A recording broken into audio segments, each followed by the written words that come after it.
What's going on, y'all? Welcome back to another episode of Knowing is Knowing. I'm your host, Rashad Young, and as always, I appreciate you guys tuning in to a brand new episode.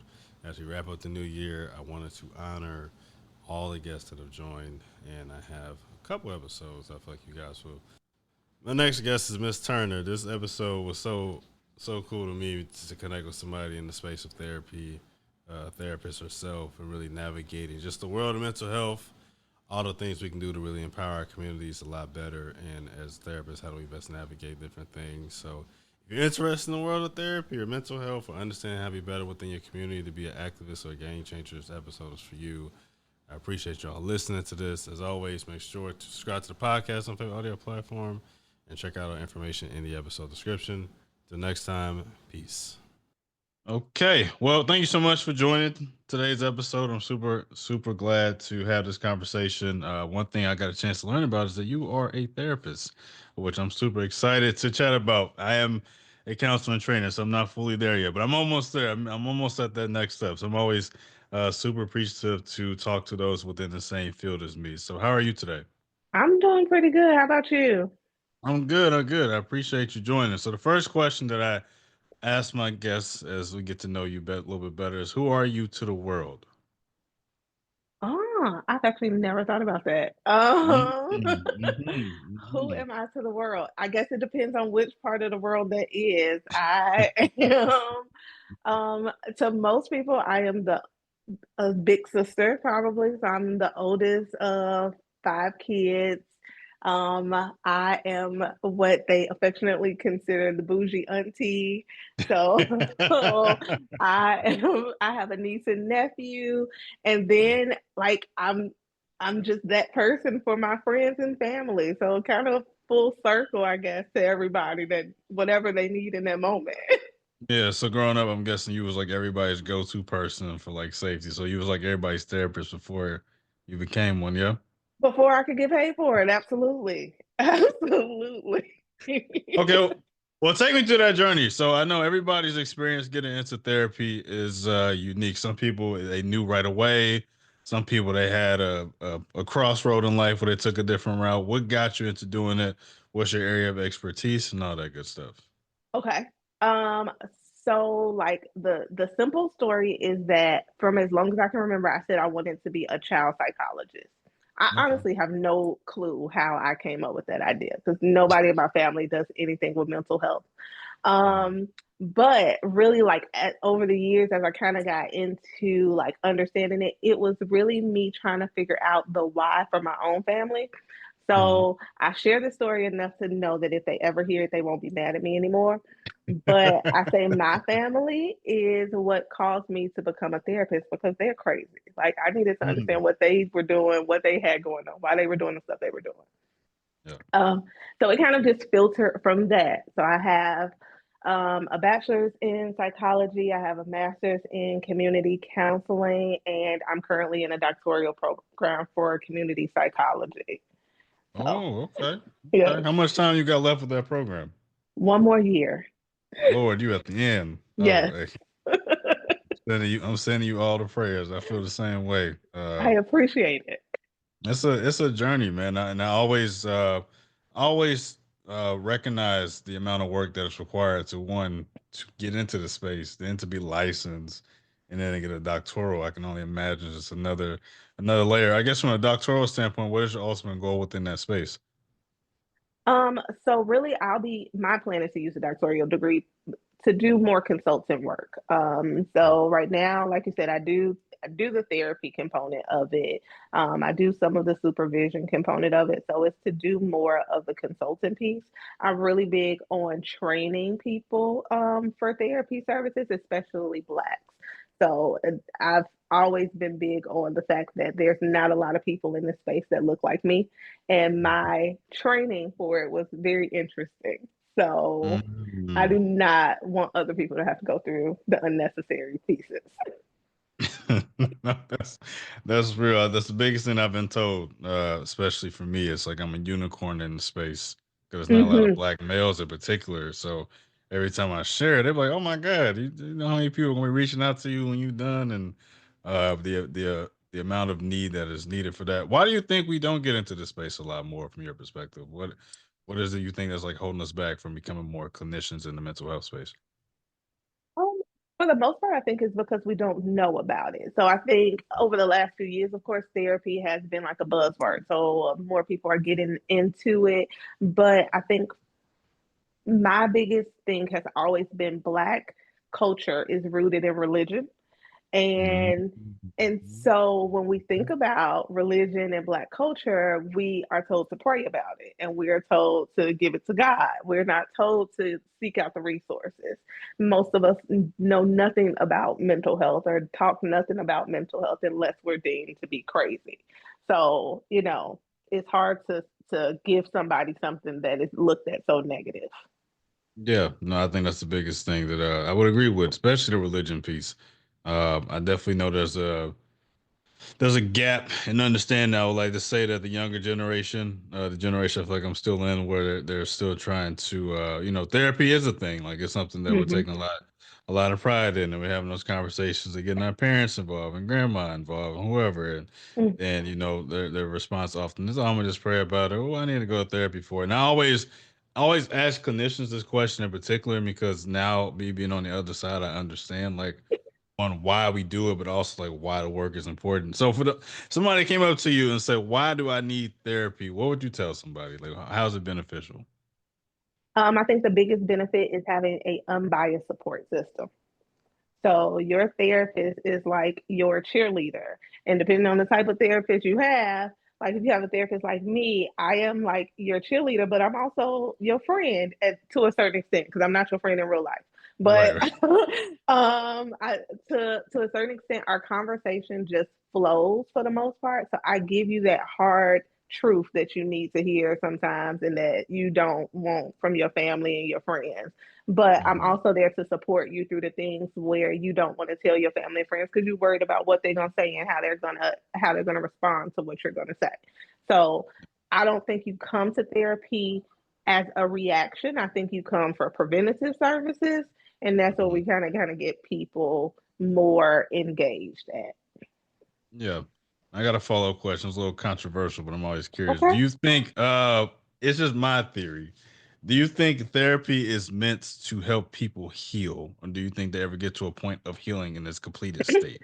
I say no, but I'm always curious. hmm I would agree with you. I think healing is a process, an ever forming process, just like growing is an ever forming process. So I don't think you'll ever be completely healed in what we say, what people believe we're talking about. I think that you can heal from a situation, but healing is a forever process. Yes, thank you for proving my point of validating it because people looking at me like I'm crazy. I'm like, I'm telling you, because there's so much that happens on in life, there's no way you can be completely healed from something because something else is going to show up in a different form. Like grief itself, there's going to be different stages of grief and forms of grief. There's no way that you can go to therapy alone to figure out how the grief and process is going to work because every situation with grief is going to look a little bit different. So, but no, I think it is an ongoing process. So thank you No for problem. providing that perspective for me. As far as clients, traditionally, what type of clients do you see? Do you usually see women? Do you see kids, Mhm. couples, a mix of all? I see a mixture of clients, but I specialize in working with Black people, specifically millennials and Gen Zs is my specialty area, and a lot of work around like life transitions and relationships. My practice is a trauma-based practice, so a lot of our work is done in trauma informed or trauma focused areas. Okay. Okay. So, what would you say most of the people that come to you are coming to you for? Is it about those life transitions? Is it the uncertainty? Is it the Mm-hmm. relationship problems? A combination. A combination. I get a lot of the relationship stuff. So Mm-hmm. I get couples, I get individuals that are, thinking about whichever way they're going to go in their relationships. So I get a lot of the relationship stuff, but I also get like my Gen Zs probably come from more of the transition stuff. So, coming from like that kid space into the adulting space and what that looks like. Yeah. Let's transition to relationships for a bit. I'm always excited to like have this conversation. Okay. And also I just saw three clients about relationships. So this is great. What do you think is the key to a healthy relationship from your perspective? I think there's multiple keys. There's Keys, yeah. multiple. Yeah, we have to have multiple keys. But for me, the biggest thing is like communication and transparency. If we're not transparent, if we're not communicating effectively, communicating with each other, then the rest of it won't matter. Yeah. Hmm. What about attachment styles? You think that's the thing? Absolutely. Uh, absolutely. Uh, I will say this though about myself as a therapist. I recognize that I'm probably, and I just recognized this very not too long ago, that I'm probably Yeah. a little bit more pro-black than I realized. Um, so when I say that, I recognize that though we understand like our basic attachment styles, I think that if you look at it from a different lens, minority groups as a whole, I don't think it's just Black people. I think minority groups as a whole, there are some caveats into what each one of those things looks like. So, though attachment styles make a difference, I think that it looks different specifically for minority groups. Okay. How so? You don't mind me asking a little bit more? Okay. So, like, let's just say like anxious attachment, right? Yeah. So, clinically, you'll tell me that my anxious attachment derives from like certain things, and that it is my fear of, losing out on this partnership in some type of way. So, I attach to them in that way. Well, if I'm a person who's grown up in a marginalized community, anxious attachment may have to do with like my survival skills and not Hmm. necessarily just about partnership. So Hmm. if I've lived in a world where I've only had to survive or not only know survival as opposed to being able to kind of relax, then I'm probably just an anxious person anyway. I probably Right. already have trust issues and to a certain extent with people in general, not just in my romantic relationships. And Yeah. so No. I'm Okay. gonna No. That makes. bring all of that in, and it'll be. I think sometimes it's harder to manage that because, like, if I'm a person who has had issues with the police, if I've had issues in my household growing up, all of these different things. If I've witnessed like community-based trauma, then I'm gonna see all of that, and that's gonna go into my relationship style, not just the my formulation of romantic relationships. Yeah. No. I think that plays a big role. The experience, the community where you may be located, like where you're Mhm. from. I didn't get a chance to ask where are you from. I'm in Chicago. Oh, okay. I did it. Yeah, I just moved from Chicago. Did Ironically, you? yeah, I did. Yeah, I'm from St. Louis, born and raised, and I lived in Chicago for a year, and then my high school back at home called me for a school counseling job, and I was like, all right, I gotta go. Oh, okay. So Okay. yeah, I I guess was that's fair. well, I'll go back. It wasn't like something I just wanted to do. Oh. Finishing school as well. I had some sites up there that my school wouldn't approve, and a lot of it was just because of the Mhm. hours I was trying to work. So it kind of put me in a rock and a hard place. I enjoyed my time in Chicago. I lived downtown in South Loop. I enjoyed the overly priced, small, expensive apartment that I'll Mhm. never do again, but Don't do I that again. enjoy it. I enjoyed it for a year. And a part of me really enough, I just had like this wave of grief for Chicago. I don't know why it just hit me out of nowhere. Where I was like, dang, I Really? actually kind of miss it up there, man. Like it wasn't that bad. It was cool. It was all right, man. Y'all fine, but you never know where life will bring. I will never say never, but I will never say I will never do a winter there again. So I don't know what that looks like as far as moving back because that winter was brutal, man. Right by the lake too. That was I rough. say that was because of where you live. Everybody keeps saying. I'm like, okay. I'll say. That's what I tell people. I said, so why sell it like such an elegant thing? Because y'all will talk about it in the summer. Y'all be like, oh, this is a great thing. Summer in Right. Summertime Chicago's shy is great. right. It's amazing out summer in Chicago. Didn't nobody say don't live there in the winter? When I looked at Well, apartments, they didn't tell me that. They said you right by the lake. It's nice. It's cool. It's a great place to go ride your bike. They ain't say nothing about the winter. They ain't tell me nothing. see, that was the people you was talking to the wrong people I because was.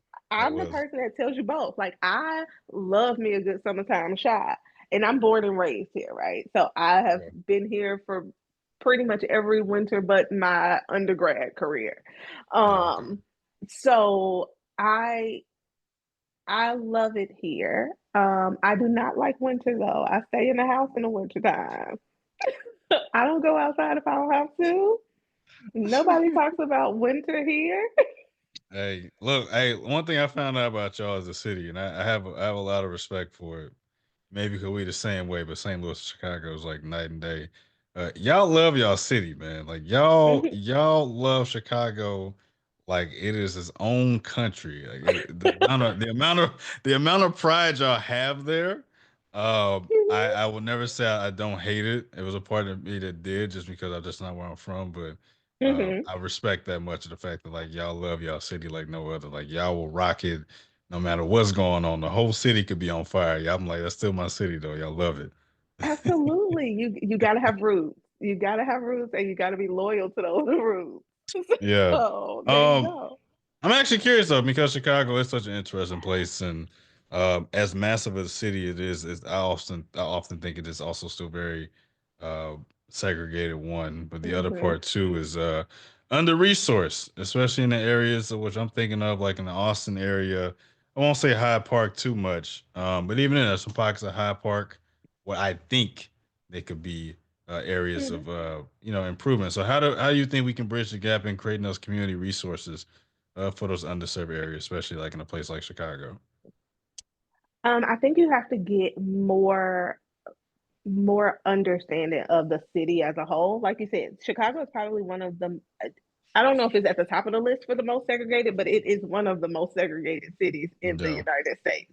Um, and so people don't know that who don't live here though.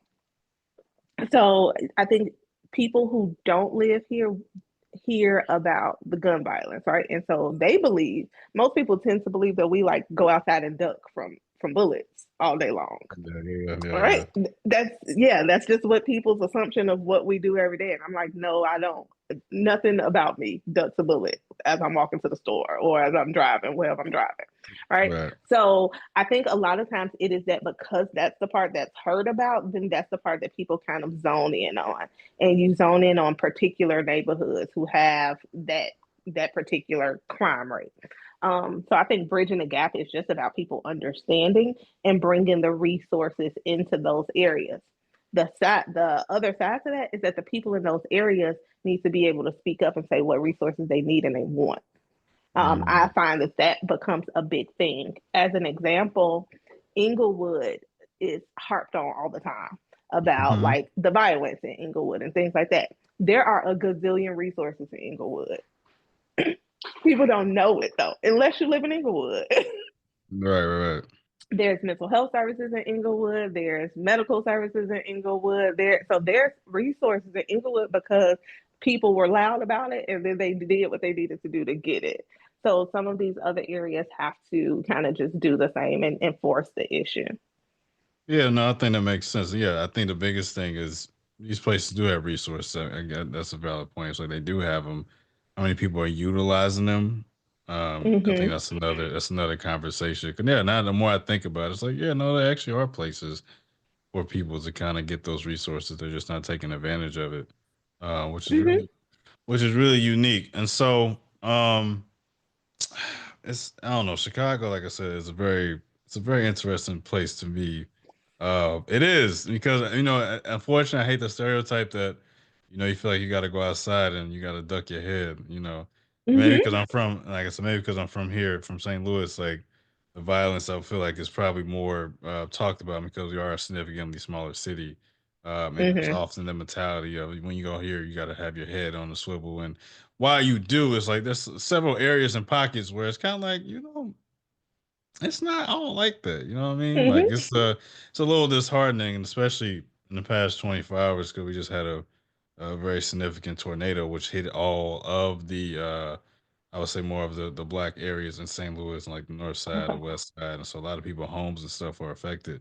So I started thinking about stuff like that. Like people are in a new state of grief in a sense. Like some people lost their family homes for a long period of time, or we never get that house again. Because Hmm. in my mind now, you're gonna have all these investors buy it up because they're gonna be Hmm. worth nothing. So it's sad to see. And I talked to one of my clients about that this morning because he was just like talking about how much his heart felt for that type of grief, or have your entire Yeah. um, livelihood just taken away in the blink of an eye, and those people feel like they have nowhere to go or have the resources for that. Because as much as we're needed as clinicians, it's only enough time in a day. So I guess Yep. the question really becomes like, how do we create more of a community effort to uh, really emphasize the importance of mental health, or I guess the encouragement of it? Because again, we mentioned the resources, but again, like, how do you trying to find a way to make it more positive? I think that's the thing, because Hmm. and this we still got that gap. It's not as bad as like our parents were, maybe grandparents, but it's still kind of like a stigma. Like, I don't want to even touch that. So how do you think we can do that better? I think the best way to go about it is being able to meet people where they are, right? And I think as clinicians, that's what we are taught. That's what, excuse me, that's what we're taught. That's what we think we're doing. But I Mhm. think sometimes we got to check ourselves and see if we really are meeting people where they are. When I have therapy clients, I like upfront when I'm doing consultations or very first appointments, I tell people this is not like your traditional idea of therapy. If you're a person that's never been and you've only saw it on TV and they tell you to lay on the couch and all they say is, tell me how you feel, like that's not what therapy looks like with me. Because I've learned that for most marginalized communities, if all I ask you is, how do you feel? You're going to be pissed off at me. You probably going to curse me out at some point and you're Right. not coming back because you feel like you're gonna feel like if that was all I wanted, if somebody's just gonna have me talk to myself or answer my own questions, then I could have just did that by myself. I didn't need somebody else. So you have to Okay. figure out what your client needs and be able to pinpoint to that. I try to do a lot of like community outreach type work so people can see a therapist that looks like them, who talks like them, who understands them, and then kind of buy into the individual parts. Because I think a lot of our identity is operated in group work. So if we do the group work, then we can get to the individual. No, that makes total sense. Yeah, I'm thinking about if I had a therapist that just asked me how I felt all the time. Is Yeah, I get mad. And again, similar approach. It sounds like you do more like person centered. Um, Mm-hmm. yeah, and I kind of do the same thing. I'm just kind of like, we just having a conversation, and I kind of pick in my spots on when I am going to interject myself in the sense of trying to help guide it. Because some of my clients, they Yeah. just be rambling sometimes, and I'm like, we got to get to like a point of like, where's the problem here? Because right now you're getting it out is great, but like, what is your objective? So I think that's cool. So I guess the next question I got to ask is, do you see a therapist yourself? Does the help go to get help? I think that's a big misconception that we don't. I do currently. I can't say that I always have had a therapist, and probably Yeah. off and on throughout my career. But I do currently have a therapist that I do check-ins with like every other week because I need somewhere to get it all out too. Like my friends and my family may not always be the greatest sounding board. So yes, I do. And how do you think you've been able to navigate burnout, especially in an industry like this where burnout is so high? People get into it and they get out of it. How have you been able to manage yourself to not, I guess, navigate through it better? Um, I probably I try to be intentional. I can't say that I'm always 100% at this, but I try to be intentional about taking breaks. So I'm big on doing a vacation and completely shutting off like what I call my therapy head. I'm also really big on boundaries with my person in my personal life. Like I'm not your therapist if we friends. And so you can call me, you can say something, and I'll listen for sure, but I'm not providing therapy. So, I try to create those boundaries because this work is heavy and it is a lot. I sit on my couch and binge watch TV, when I can. So I try to do like those little bitty things to regroup from having the heaviness. Yeah. What is one piece of advice you would have gave yourself 10 years ago, knowing what you know now? Ah, 10 years ago. The fact that I had to count, like, how old was I 10 years ago? Um, I would probably tell myself, like, to just be patient. be Uh, patient. Like I think 10 years ago, I was trying to like get everything done. Like I needed it to be done by this certain time. So I would just tell myself to be patient and like slow down, take a break. Yeah. what do you think was causing the rush, like the need to get to that next step, like from your perspective? And what was it that you were chasing, if you don't mind me asking? Sure. It was just probably my own personal things. Like I've probably been an overachiever most of my life. I would not admit that to everybody, but I've probably been an overachiever most of Mm, my life.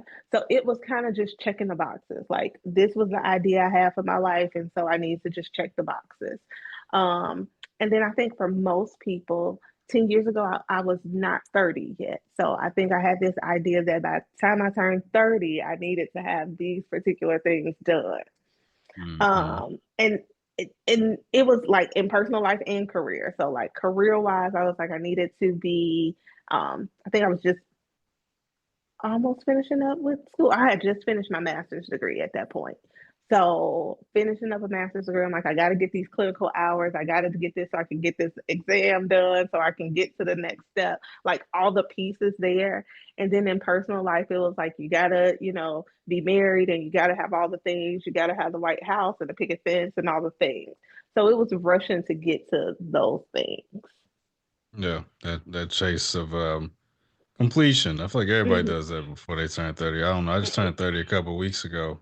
Hmm. And everything just changed. I'm just kind of like, what am I rushing for? Like Yeah. it's Once you get to 30, it don't matter no more. Then you just I was like, kind of like, we just existing at this point. yeah. Whatever I can do to get to where I need to get to, because it's I guess the ideas of what I thought was supposed to be just never happen in this way. And I guess when Hmm. those things continuously not happen, it's like, do you actually want to be married? I do. But like that point in time, I was questioning. I was like, do I want to be married? I want kids. Hmm. I don't know. Sometimes I talk to my mom, I'll be like, hey, you're gonna be I guess I've always told her that I'm like, you're gonna be an older grandmother, and I'm sorry. Not because I don't love kids. I do. I just think that I know what is required of a parent, and I Hmm. want to be able to be in that position to be able to do those things. I never really want to be that parent to feel like I'm struggling, where I have to work so much, where my child doesn't have the time to see that, and that's not really a Hmm. bad. I don't think it's a bad thing. I just think my perspective is just kind of like I want to be able to be as present as I can, but also have some form of stability where I'm not worrying because childcare is outrageous. And It depending on where is. you live, depending on where you live doesn't make it no better. Um, Yeah. that's why I moved. That's why I moved out of Chicago. I told myself I gotta. I mean, again, if Chicago, look, if somebody want to offer me over $200,000, I come back. I feel like I gotta be somewhere where I'm able to live in a comfortable space. That's just the honest to God truth. A city like You that, could make the money here. You have to be creative. I know. That's You fine. have to be creative. I can create a pathway. I told my mom that I was like, I'll go back if I make over 200. Okay. Yeah. And you I, probably don't want to go live in the loop. So that's the other thing. You can't just go live in the loop. I live in the suburbs. I can't do that, man. I live in the I suburbs and I just can't. drive to the loop. No big I deal. can't do that. That's not. I think to me, and I say this with so much respect. Go ahead. I enjoy Schaumburg and I enjoy those areas out there. Uh, but I was like, it don't feel like Chicago. Like when y'all Okay. talk about Chicago, and when I used to meet people that are from Chicago, and they'd be like, "Oh, y'all live in Chicago," and then they'll tell me a small suburb. They'll talk about like Hmm. Downers Grove or something. I'm like, that's Okay. not the city. So you are absolutely right. That's not the city. And you're thinking north suburbs, which is much different. I grew up in the city. I grew Mm. up on the south side. As an adult, I've spent you know, most of my adult life in the south suburbs. Vastly different from Schaumburg and Downers Grove area. Vastly different. Two Um, random places I just thought of out of all the places. Stick with me. I definitely get it, but it's a little bit different. There is probably culturally it's different. Yeah. For sure. Perspectives. Like I get that. Again, it's just I don't know. Maybe it's the imagination in me when I think of like major cities. I've just always envisioned myself staying in the And heart of the the city. Yeah, yeah, like I just feel like that's the but I also know that downtown probably isn't a place to raise a child if you got a kid. Too busy. I agree with you. Too That would be busy. my logic. Is that your kid will be growing up in a high rise. They, they That's a can't do a great whole lot vision. of running. It's Yeah. aesthetically pleasing, but then they can't run around because your neighbor is gonna be mad. No, they can't. You know, they like look, Dad, I got to move, but look, I like where I like. So no, it makes sense. Again, I have much admiration for the place, and again, I never know where things will lead me to, but if there ever an opportunity, I would come back at some point. I guess my final question for you that I'm always curious to ask all my guests: what does it mean to be human to you? Wow, you come up with some good questions. You know, I've been What doing is this for a while, it? man. It's just I appreciate What does that. it mean to be human? I would probably say that it is just about like being yourself and being able to be in space for other people, like being present and being in space with other people. So I'm big on connection. I don't think that any of us were created to be in this world alone. Um, Mhm. so how we show up and connect with other people is super important. Yeah. No, I appreciate that. That was a good answer. That was a good Chicago answer. Now I'm craving Portillo's. Now That I'm sounds like mad. a really good meal right now. See? Ah man, I ain't had Portillo's in a minute. Yeah, I'm okay. Let me stop before I make myself mad. Okay. I appreciate you joining. Where can people find you on social media? I think all of my social media is the same. So I'm on Facebook, Instagram, and TikTok at loading Dr. D underscore. Oh, okay. And we met. Did we meet on Threads or was that on Instagram? I don't remember. I don't remember either. Maybe Thread. I I think hop over there from time to time, but it's probably because I pressed it from Facebook or Instagram. okay, okay. No, well, you know, cause I put out a call to action on Uh-huh. Threads, and that makes sense. So no, I think it was Threads, but no, I do appreciate you joining. Super excited to always connect with wonderful people. Obviously, best of luck to you as far as your doctoral journey. I know you're at the end. I know that's a grind itself. Well deserved. I'm gonna start mine next year. Not Oh, yeah. psychology though. I'm doing education. I can. Mm-mm. Mm-mm. But that makes No. sense too. It's okay. Yeah, no, I have aspirations of building or owning my own school one day. Oh, So that's cool. yeah, that's why I gotta make some money, man. That's right. Yeah, I wanna That's once you do that, then you can live in the loop. right. You I see got the the vision. vision. I got You it. see Yep. the Hmm. Yeah, I wanna build my own school. I don't somebody asked you where I don't know. I mean, St. Louis got a lot of private schools.